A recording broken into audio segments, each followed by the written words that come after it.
Discuss all of this morning are Matt Schlapp, former political director for George W. Bush and chairman of the American Conservative Union, and Mercedes Viana Schlapp, former spokesperson for the Spanish language media under President George W. Bush and co-founder of Cove Strategies. Great to have both of you with us. Matt, it's very interesting to talk to you because, of course, you worked for George W. Bush, so what Donald Trump is saying about 9/11 is interesting to all of us, particularly you. Let me play for you what Donald Trump has said about 9/11. Jeb said we were safe with my brother. We were safe. Well, the World Trade Center just fell down. Now, am I trying to blame him? I'm not blaming anybody. I am extremely, extremely tough on illegal immigration. I'm extremely tough on people coming into this country. I believe that if I were running things, I doubt those families would have, I doubt that those people would have been in the country. All right, guys, so much to talk about in just that one statement. Matt, let me start with you. Is it fair to go back and relitigate 9/11? Well, so it's an important historical event, but I mean, Mercy and I ran out of the White House on 9/11. To blame George Bush for what happened on that day is going a couple of steps too far. You know, what Jeb Bush said is, my brother kept us safe, meaning after September 11th, I think we all kind of woke up from a naive dream that there were these people that wanted to kill us and get us. And I think his presidency changed from that moment forward in a way that some people criticize, but his #1 goal was to keep us safe. And I think, look, it's fair that Donald Trump is talking about illegal immigration and people who overstay visas, but it's totally unfair and off topic to blame George W. Bush for 9/11. Well, two things. First, I love that you call your wife Mercedes Mercy. I think that is what every wife should probably be called. Let me tell you, I need it every day. I like that you got a couple of points in for yourself, Schlapp, here on our show. It's very nice. Mercedes, let me ask you something. Let's talk about the risk, okay? You're an expert in messaging. The risk for Donald Trump of going after President Bush, then President Bush, for 9/11. He says he's not blaming him, but he started off blaming him. That's right. And what is the risk? What's the plus minus in this calculation? Well, definitely the risk is that there are the Republican voters out there that agree that President George W. Bush kept us safe, just like Governor Jeb Bush has mentioned. I mean, he was focused on making sure through the creation of the Department of Homeland Security that there would not be another terrorist attack on American soil. With that being said, Donald Trump is bringing up a valid point on illegal immigration. We know that several of these terrorists from 9/11 overstayed their visas. Others had these approved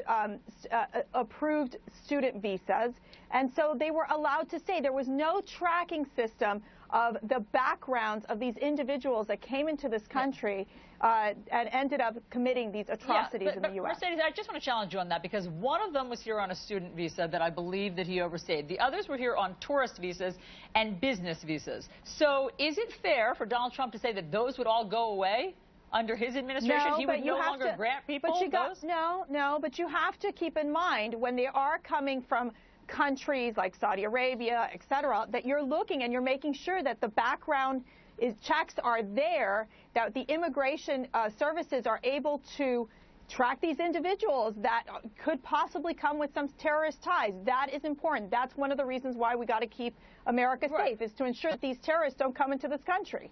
Okay, so and George W. Bush didn't know to do that because 9/11 hadn't happened yet. Well, there were several issues, because it's not just immigration. It is also the CIA and the intelligence failure, right? So there's several components that you can take a look at. But I think that for in Donald Trump's case, what he's trying to make is that link to illegal immigration. Now, whether he could have stopped that or not, that's a totally different subject, because you can't look back to 9/11 and be like, okay, could have he really prevented this attack? Well, of course you can. And that's what Donald Trump is doing, is that he is looking back and saying, I would have stopped it because of how I am on immigration. Matt, the question becomes, is Jeb responding to this the right way? Should he respond at all? And, you know, a lot of people feel there was an opportunity for him here, and he kind of didn't meet it. Look, I think Mercy and I were talking about this. I mean, I think Jeb Bush is full-throated and passionate when people take cheap shots at his family. And you really see he is stirred by the fact that this is unfair, and I think he really connects to people. Look, at the CNN debate, the #1 applause line throughout that whole debate was when Jeb Bush said, he kept us safe.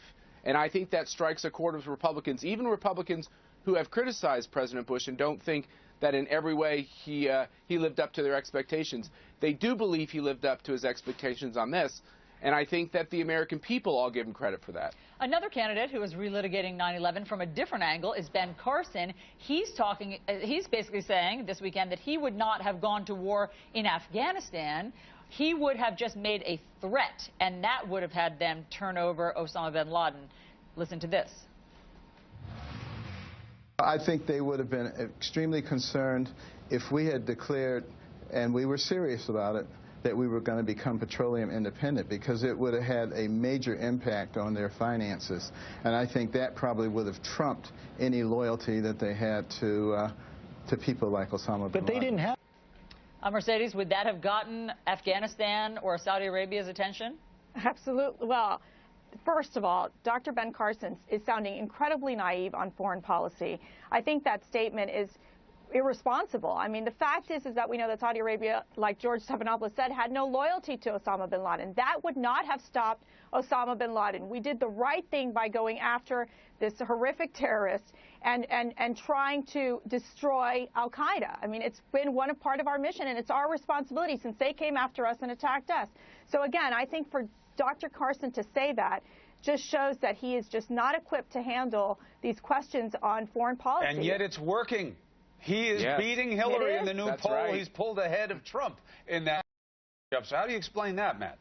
Well, look, I think it's disjointed. He's totally right that that America marshaling its petroleum resources and becoming energy secure and becoming much more reliant on domestic sources of energy is a great shot at regimes who have kind of held us in a weak spot over our need for oil. So it's a great thing, but it's a step too far once again to then all of a sudden assume that it would solve all these problems with terrorism. Of course, it wouldn't.